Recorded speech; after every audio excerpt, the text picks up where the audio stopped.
नमस्कार बच्चों, मैं राजकुमार राम JNV गोड्डा झारखंड से आज आपको जो है ज्योग्राफी के चैप्टर 3 हमारी बदलती पृथ्वी के बारे में आज हम आपको बताएंगे। इसमें जो है बहुत अच्छा ये है पृथ्वी स्थल मंडल जो अनेक प्लेटों पर विभाजित है। जो संपूर्ण पृथ्वी का जो निर्माण हुआ है वह अलग अलग प्लेटों के द्वारा निर्माण हुआ है और ये प्लेट धीमी गति से घूमते रहती है। घूमने की एक ही कारण है, पृथ्वी के नीचे आप जानते हो, पिछले चैप्टर में पढ़ा है, जो है पृथ्वी के नीचे मैग्मा होता है। अब मैग्मा के कारण ये वृत्तीय रूप से घूमता रहता है और घूमने के कारण पृथ्वी में जो है आंतरिक या बाह्य भाग में ही ये जो है स्वरूप बदलता रहता है। इसी की आज हम विस्तृत चर्चा करेंगे। आइए आपको हम चलते हैं। इसमें पृथ्वी में जो है दो तरह से बल कार्य करता है। एक बल है जो है अंतर्जातीय बल, अंतर्जनित बल। जो बल पृथ्वी के आंतरिक भाग में घटित होता है और जो है आंतरिक भाग में घटित होता है, इसको आपको मैप से भी दिखाएंगे आपको हम, इसे भूकंप, ज्वालामुखी, भूस्खलन। और दूसरी बल है जो है बहिर्जनिक बल, जिसके द्वारा पृथ्वी पर जो है पृथ्वी के ऊपर जैसे पवन के द्वारा, नदी के द्वारा, हिमनद के द्वारा जो है पृथ्वी का स्वरूप बदलता है। तो ये मैप आप देखिए। उसके बाद बच्चों आपको हम जो है आखिर ये जो है इतनी सारी गतियां, ये स्वरूप क्यों बदल रहा है, जिसका प्रमुख कारण है ज्वालामुखी। आप जानते हो जब पृथ्वी के अंदर मैग्मा होता है और मैग्मा से जब बहुत अधिक गर्म हो जाता है तो ज्वालामुखी रूप बन करके फूटता है और धरती पर विभिन्न स्वरूपों का जो है स्वरूप बदलती रहती है। बच्चे अब ये जो है आपको हम ये मैप आपने देख लिया। पृथ्वी के जो है गतियां हैं अंतर्जनिक बल और परिवर्तित बल। इसमें आकस्मिक बल भी होता है, एक पटल विरूपण बल होता है। आकस्मिक बल में भूकंप, ज्वालामुखी और भूस्खलन होता है। लेकिन ये जो है बहिर्जनित बल के अंदर में अपरदन निक्षेपण होता है। नदी, बहता जल, पवन, समुद्री और हिमनद होते हैं। आगे आपको हम बता दिया अंतर्जातीय बल। आप ये समझिए अंतर्जातीय बल क्या है। पृथ्वी के अंदर, पृथ्वी बाहर नहीं, पृथ्वी के अंदर घटित होता है, जैसे भूकंप, ज्वालामुखी और भूस्खलन। समझ गए बच्चे। अब दूसरी है बहिर्जनिक बल। पृथ्वी की सतह पर मतलब ऊपरी परत पर उत्पन्न होता है। इसमें दो होता है, अपरदन और निक्षेपण। नदी, बहता हुआ जल, पवन, समुद्री तरंग या हिमनद। अब बच्चों ये जो है आपको बताया, इन सभी को मुख्यतः मैग्मा मैग्मा द्वारा कार्य किया जाता है। मैग्मा कहाँ से आता है? ये ज्वालामुखी से। ये हम अब ज्वालामुखी के बारे में पढ़ाएंगे। ज्वालामुखी भूपृथ्वी मतलब जो है सतह पर खुला एक छिद्र होता है, जिसमें मैग्मा सतह पर निकलता है। जो आपको पढ़े होंगे, मैग्मा जो है अग्नेय शैल का निर्माण करता है। और ये आप मैप देख लीजिए। इसमें जो है मैग्मा कैसे निकल रहा है, ज्वालामुखी घटित हुआ है, मेंटल है। और आपको जो है अब बच्चों ये जो भूकंप आखिर जैसे जो है ज्वालामुखी हुआ, एकाएक ज्वालामुखी नहीं होता है, इसका भी कारण है। एकाएक जब कहीं ज्वालामुखी होता है तो इसका भूकंप के कारण होता है। अब भूकंप के बारे में थोड़ा जानकारी प्राप्त कीजिए आप सभी। आखिर भूकंप होता कैसे है? पृथ्वी की सतह पर एकाएक चारों ओर से कंपन होता है, जिनके अनेक कारण हो सकते हैं, जैसे ज्वालामुखी, प्लेटों की गति आदि।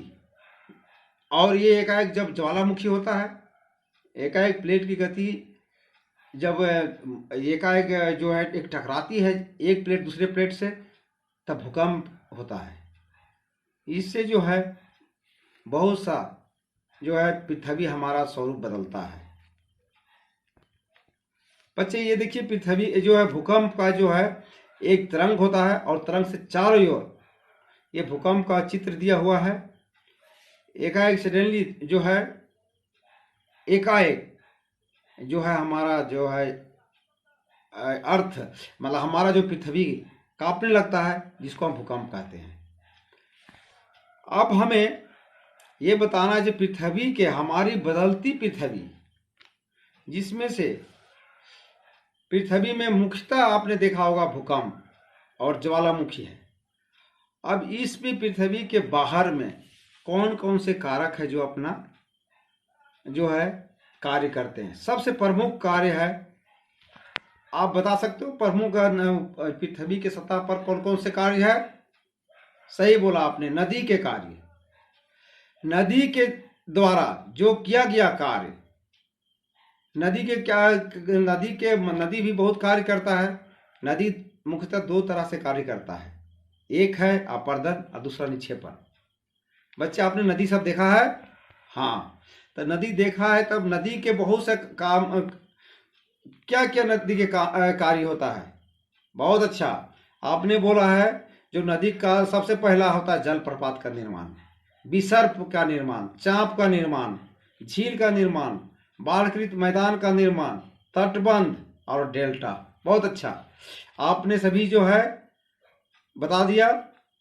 जो नदी के कार्य, सबसे पहला कार्य होता है जलप्रपात, जिसको वाटरफॉल बोलते हैं। विसर्प, चांप, झील, बाढ़कृत मैदान, तटबंध, डेल्टा आदि, इसको आप लिख सकते हो। तो इस तरह से नदी के कार्य होता है। नदी के देखिए, हमने फोटो आपको दिखा रहे हैं। सबसे पहले जलप्रपात, जब ऊपर से जब नीचे नदी गिरती है तो उसको हम जलप्रपात कहते हैं। आपने देखा है? यस, सही, आपने देखा है, बहुत अच्छी बात है। दूसरी जो है मुख्य नदी के जो है यहाँ डेल्टा दिखाया हुआ है। अब बताइए बच्चों, जो है भारत के सबसे बड़ा डेल्टा कौन है? सही बोला आपने, गंगा ब्रह्मपुत्र का डेल्टा। और अब आपको है तीसरा, देखिए नदी के बहुत सा काम होता है, तटबंध, विसर्प, चांप, झील। तो इस तरह से नदी का अनेकों काम होते हैं, जिसमें आप प्रमुख आपको हम कार्य बता दिया। अब नदी कहाँ जाके मिलता है? बहुत अच्छा, ये वाला समुद्र में। अब समुद्र तरंग के कार्य कुछ हो गए। समुद्र के जो है ये, इसकी जो समुद्र होती है, इसकी पानी जो है अस्थायी नहीं होती है। ये बहुत अधिक जो है समुद्र तट, ये जो है समुद्र तट से टकराते रहता है, इससे अनेकों कार्य करता है। आप देखिए, समुद्र के द्वारा जो किया गया कार्य, मतलब जो है इसकी जो बहुत से जो है समुद्र के द्वारा जो है पानी जब जो तट से टकराता है तो अनेकों कार्य होता है, अनेकों स्थलाकृतियों का निर्माण होता है। उसी में से है जैसे समुद्री गुफा का निर्माण। समुद्री गुफा क्या होता है? जब वो तट से जब टकराएगा उसका लहर, तो वहाँ जो मुलायम मिट्टी है वो कट जाती है, कठोर चट्टान बच जाता है और वहाँ गुफा का निर्माण होता है। अष्टायक एक जो है बहुत बड़ा ऊंचा, जैसे एक पिलर की तरह खड़ा होता है। समुद्री खाड़ी, समुद्री पुलिन, तटीय मेहराब आदि का निर्माण करता है। तो देखे बच्चों, आपने जो है समुद्र के द्वारा किया गया कार्य, सबसे प्रमुख कार्य है जो है समुद्री गुफा, अष्टायक आपने पढ़े होंगे। पुलिन, तटीय मेहराब, मेहराब मीन्स खिड़की, जो है गोल गुंबद नुमा खिड़की की तरह से बनाता है, ये समुद्री तरंग का कार्य करता है। अब बच्चों आपको आगे ले जाते हैं। ये देखिए समुद्र है, देखिए किनारे भाग को जो है कटिंग करते हुए, ये देखिए मेहराब है, ये अष्टायक है, और ये देखिए इस तरह से गुफा का निर्माण होता है, वर्क ऑफ सी। तो बच्चों इस तरह से जो है हमने जो है आपको बता दिया आपको जो समुद्र का क्या कार्य है। ठीक है बच्चों, आप समझ। हाँ बच्चों, अब जो आपने देख लिया समुद्री तरंग के कार्य जो है समुद्र के द्वारा क्या क्या किया जाता है। जो है समुद्र के द्वारा सबसे पहले जो है समुद्री गुफा, स्टैक या तट, ये सब आपने देख लिया ना, मेहराब, स्टैक। अब दूसरी काज होता है, आखिर जो है समुद्र में सबसे महत्वपूर्ण भूमिका होती है हिमनद की। हिमनद जो है, आखिर जो है हिमनद का कार्य, हिमनद किसको बोलते हैं? जब समुद्र तल से 6000 या अधिक ऊंचाई पर पहाड़, बड़े बड़े पहाड़ होते हैं जहां बर्फों से ढका रहता है, और उस बर्फ के द्वारा जो है जब गर्मी होता है या बर्फ के द्वारा अनेक आकृति का निर्माण होता है, जिसे हम हिमनद के कार्य बोलते हैं। ये जो है हिमनद जो है, जिसके चलते जो है हमें गर्मियों में भी जो मैदानी क्षेत्र में पानी मिलता है। आप देखिए हिमनद के कार्य क्या क्या होता है, उसके द्वारा किस किस आकृति का निर्माण करता है। हिमानी बर्फ से सुंदर, जब हिमानी जब होता है, जब ऊपर बर्फ से, जब ग्लेशियर से जब बर्फ नीचे पिघलता है तो एक बहुत सुंदर झील का निर्माण करता है। दूसरा हिमनद, तीसरा है हिमोड़, दूसरा आरामदायक कुर्सी नुमा एक आकृति बनाता है, तीसरी है यू आकार की घाटी का कार्य भी करता है। तो बच्चों इस तरह से आप देखोगे जो है हिमनद, अथवा इंग्लिश में बोलते हैं ग्लेशियर, जो ग्लेशियर के द्वारा बहुत अधिक जो है कार्य किया जाता है। सबसे पहले जो है कार्य आपने देखा जो है सुंदर झील, बहुत अधिक झील के बनाना, उसके बाद हिमनद बनाना, हिमोड़ का निर्माण करना, दूसरी है आरामदायक कुर्सी, जहाँ कहीं भी है नीचे जब आरामदायक कुर्सी का निर्माण होता है। आप इसको फोटो भी देख सकते हो बच्चे, देखो ये हिमनद है, और ये हिमनद से जो है बर्फ जब अधिक पिघलता है तो नीचे जो है उसकी जो है प्रवाह होती है। इसी के दौरान जब पर्वत से समुद्र के बीच में आने के दौरान अनेक स्थलाकृति का निर्माण होता है, जिसको आपको बताया सुंदर झील, हिमोड़, और जो है आपको जो है बताया। तो इस तरह से जो है हिमनद का कार्य होता है। बच्चे बताइए, हिमनद हमने पढ़ लिया। अब आप हिमनद के बाद आपको हम ले चलते हैं मरुस्थलीय प्रदेश में, जहाँ पर जो है पवन की वहाँ जो है विकराल रूप देखने को मिलता है। क्यों देखने को मिलता है? क्योंकि इसके बाद हम आपको अध्ययन करेंगे पवन का कार्य। पवन के कार्य कहाँ होता है? जहाँ उस प्रदेश में जहाँ वनस्पति कम हो, जो बिना रोक टोक के जो प्रवाहित होता हो, उसे हम जो है और पवन कहते हैं। और पवन के जो है द्वारा जो भी कार्य किया जाता है, ये कार्य बिना वनस्पति के पवन अधिक से अधिक कार्य मरुस्थलीय प्रदेश में करता है, जिसको हम कहते हैं पवन के कार्य। ये जो है यह आकृति रेगिस्तान में देखने को मिलता है। अब बताओ बच्चे, जो भारत के सबसे बड़ा, भारत का रेगिस्तान का नाम क्या है? अच्छा बात, सही बोला तुमने, जो है थार। और विश्व में जो है सहारा और कालाहारी, यहाँ ये जो है पवन के कार्य को देखने को मिलता है। वहाँ आप देखिएगा छत्रक शिला, जहाँ जो है आपको देखोगे जो है छत्र या मशरूम की आकृति के जो है बहुत बड़े बड़े पत्थर मिलेंगे, बालू के टिब्बा मिलेंगे, और लोयस के मैदान। जो बच्चे ये जो तीन चीज है आपको देखिए, फोटो में आपको हम ले जाते हैं। देखिए ये लोयस के मैदान है, और ये खास करके ये पवन के कार्य मरुस्थलीय प्रदेश में होता है। जैसे भारत में आप देखोगे थार, विश्व में चले जाओ तो सहारा, कालाहारी।